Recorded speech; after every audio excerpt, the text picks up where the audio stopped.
L'objet de la foi. Détournant les regards sur Jésus, le chef et le consommateur de la foi, Hébreux 12, verset 3. 3 jeunes chrétiens qualifiés ont été chargés d'animer de bout en bout la réunion hebdomadaire de l'Église consacrée à l'évangélisation. Avant d'entrer dans la salle, ils se sont préparés à genoux pour réclamer et obtenir l'action du Saint-Esprit. Leur ardente requête s'est terminée par un acte de foi très précis qui doit assurer l'exaucement. Seigneur, ce soir nous te demandons avec instance le salut de 2 personnes. Et puisque tu as dit tout ce que vous demanderez avec foi dans la prière, vous le recevrez, Matthieu 21, 22, nous nous emparons de cette promesse et croyons que tu nous as déjà répondu. Sois béni de nous avoir exaucés. Amen. Qu'y a-t-il à redire à cela? Ainsi armés, les 3 jeunes entrent dans la salle, gonflés à bloc. La réunion est rondement menée, chants, musique, témoignages, messages incisifs et percutants ne peuvent, pense-t-il, laisser insensible un seul des auditeurs. Et de fait, l'ambiance est favorable. Aussi le jeune prédicateur termine-t-il son exposé par un vigoureux appel à suivre le Christ. Un appel un peu trop insistant au dire de certains. Tandis qu'il parle, l'orateur scrute la salle cherchant à voir des mains se lever, car, selon la promesse, il attend qu'en réponse à la foi se manifestent les 2 personnes gagnées à l'Évangile. Hélas, nul ne daigne faire le geste attendu. Et de guerre lasse, déçu, le bouillant évangéliste doit se résigner à clôturer la soirée et à renvoyer l'auditoire. À la sortie, les 3 amis se retrouvent pour échanger leurs impressions, ou plutôt leur découragement.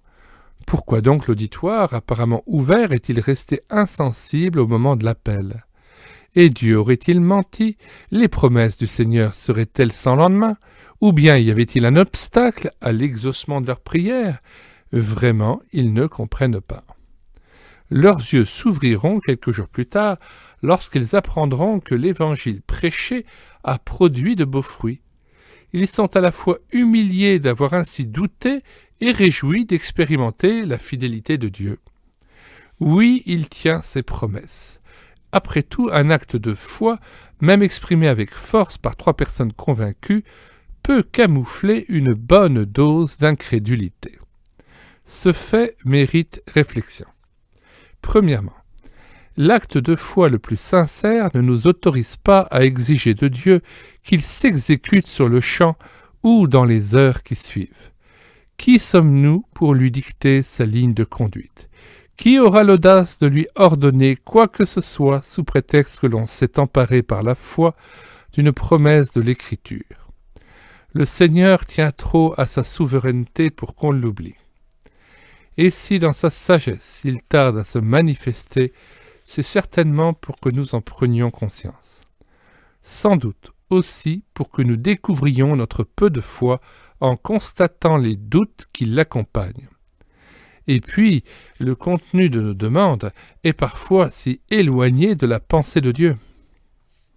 Deuxièmement, les doutes qui se mêlent à nos actes de foi devraient nous guérir à jamais de porter les regards sur notre foi, de compter sur elle en lui accordant si peu que ce soit une valeur méritoire. Ne sommes-nous pas tentés, comme ces jeunes évangélistes, d'avoir foi en notre foi, plutôt qu'en Jésus, l'unique objet de la foi? La nuance est d'importance. Si l'Écriture nous recommande de fixer les regards sur Jésus, l'auteur et le consommateur de la foi, Hébreux 12, 2, c'est que par nature nous sommes portés à les fixer sur nous-mêmes, sur nos œuvres, ici nos actes de foi. Or, la foi ne s'appuie jamais sur les œuvres de l'homme, fût-il le meilleur et le plus zélé. La foi sans les œuvres, insiste l'apôtre, Romains 3, 28. D'où l'appel à détourner les yeux de nous-mêmes pour les diriger sur le Christ, la seule personne qui a le pouvoir de répondre à nos besoins. Beaucoup de gens paraissent dissocier la foi de son objet, comme si elle n'avait pas d'objet. Dans l'esprit de certains, on hérite de la foi comme on entre en possession d'une maison ou d'un tableau. On me dira parfois « Oh, monsieur, que j'aimerais avoir la foi que vous avez !» Ou encore « Vous avez de la chance de croire, moi je n'ai pas cette grâce. » Pour de telles personnes, la foi est comparable des cadeaux distribués à quelques privilégiés, un peu au hasard, ou seulement à ceux qui en sont dignes. Alors on attend, on espère recevoir un jour ce don du ciel, on s'efforce de le mériter. Or la Bible ne dit jamais, au grand jamais, qu'il faut attendre de croire.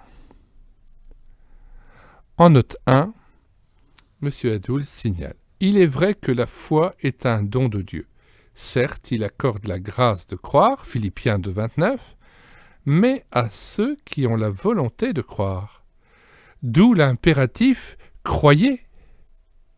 Je crois, viens au secours de mon incrédulité, Marc 9, verset 24. Retour au texte. Au contraire, elle use de l'impératif, cette Bible. Croyez, en précisant en qui nous devons croire. Je lisais récemment dans un grand hebdomadaire le témoignage d'un chef d'État, témoignage que j'aurais voulu plus précis. Ma foi, déclarait-il, continue de jouer un rôle central dans ma manière de gouverner. C'est la foi qui me rend capable de remplir cette tâche, qui me pousse à travailler davantage, qui me fait regarder en avant et m'appelle à poursuivre des buts et des objectifs plus élevés. Ah, que j'aurais voulu dire à ce haut personnage! Pas du tout, c'est le Christ en qui vous croyez, du moins je le suppose, et non votre foi qui vous rend capable de remplir votre grande tâche. D'ailleurs, j'aurais aimé que ce croyant éminent, pour lever l'équivoque, précisât qui était l'objet de sa foi. Était-ce Bouddha, Mahomet, un certain Dieu ou Jésus-Christ le Seigneur? Si la foi est agréable à Dieu, Hébreux 11.6, donc nécessaire, elle est loin d'être suffisante. Après tout, que vaut notre foi? A-t-elle au moins la dimension d'un grain de sénévé? Lorsqu'un enfant demande à son père de lui acheter une bicyclette, chose acceptée, il ne se pose pas de questions de ce genre. Ma demande a-t-elle été bien formulée?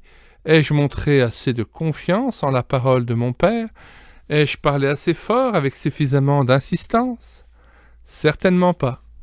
Le fils se confiera en son père qu'il sait homme de parole. Il a promis, donc il s'exécutera le moment venu. Imitons ce garçon, comptons uniquement sur le Seigneur et nous resterons confiants, même si la réponse à nos requêtes tarde à venir. Qui jauge sa foi finira par être troublé, gagné par le doute et le découragement. Souvenons-nous ici de l'apôtre Pierre marchant sur les eaux du lac. Aussi longtemps qu'il fixe les yeux de la foi sur Jésus, il avance sans crainte au-dessus des flots. Il enfonce, pris de panique, dès qu'il cesse de le regarder et de se confier en lui. Enfin, et comme le disent certains chrétiens ardents, doit-on s'emparer par la foi des promesses de Dieu? Le terme « s'emparer » n'est-il pas déplacé dans la bouche de quiconque invoque le Seigneur des Seigneurs? Le chapitre suivant abordera cette question. Pour conclure, retenons que l'essentiel n'est pas notre foi, mais le Christ, l'objet de notre foi, ce que confirme l'expression déjà citée, ayant les regards sur Jésus, le chef et le consommateur de la foi. Note 1. Cette expression est traduite différemment selon les versions. Les yeux fixés sur Jésus qui est l'auteur de la foi et qui l'amène à la perfection, second révisé. Sur Jésus qui est l'initiateur de la foi et qui l'amène à son accomplissement, Tob, traduction œcuménique de la Bible. Gardons les yeux fixés sur Jésus dans cette course de la foi. Il est notre chef de file et nous mènera au but. Transcription Alfred Kuhn. Retour au texte. De cette parole importante, nous pouvons tirer une définition de la foi toute simple. C'est un regard de confiance arrêté sur la personne du Seigneur. Pour définir la foi, c'est un regard de confiance arrêté sur la personne du Seigneur. Croire, c'est lui accorder une totale confiance, sans idée de mérite. C'est se défier de soi-même et s'efforcer d'entrer dans le repos de nos œuvres. Hébreux 4:11. Question. Avez-vous l'habitude de jauger votre foi? Vos yeux sont-ils vraiment fixés sur Jésus, le consommateur de la foi? Deuxièmement, avez-vous réellement compris que c'est en Jésus l'objet de votre foi et non en votre foi que vous devez placer votre confiance? Troisièmement, conformément à l'Écriture, efforcez-vous et empressez-vous d'entrer dans le repos de vos œuvres propres. Hébreux 4, verset 16.